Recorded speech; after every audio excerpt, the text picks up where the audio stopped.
what is happening today with the decision of Saudi Arabia to leave the oil price going down, you can see that Saudi Arabia is back in the middle of the game. Is Saudi Arabia actually playing a game of chicken now, having changed their policy, a game of chicken with non-conventional producers in the United States and non-OPEC more generally? I think it's a little more complex than that. You know, there is a big difference between this oil cycle in 2014 and what happened in 2008. In 2008, the price went down only because of lack of demand. It was not a shock of supply, it was a lack of demand. It was a financial crisis, the world economy went down, so there was a huge drop of demand, and then OPEC could react quite easily. Because when you have a cycle based on lack of demand, if you lower your production, you try to fit the demand, and then the price will recover. This is what happened. Today in 2014, it's more complex. There is a lack of demand, but you have also a lot of supply. And so the cycle there has two origins. One is demand, but the other is supply. And this is more complex for them to intervene.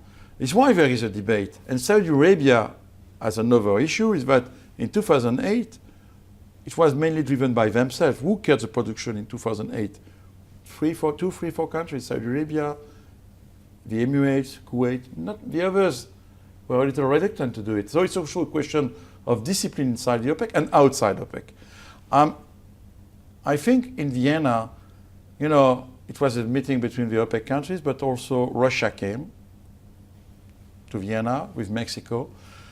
I'm convinced that if Russia and Mexico had offered something, the OPEC countries would have reacted differently. I was there at the meeting. I'm sure of that. Yeah. But they offered nothing, and then Saudis were alone. Why should we cut? We have the lowest cost production.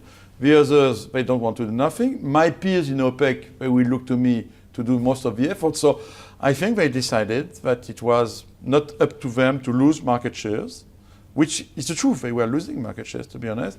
And they decided to let the market go. Probably the price went down very quickly, and I think lower than they expected. You notice that Khaled El-Faleh recently said that the price is too low for everybody. Sure. So yeah, no, it was November the 27th. We were $70 a barrel. Now we're okay. So, but then again, it's complex for OPEC to intervene because it's not only a question of demand; it's a question also of supply.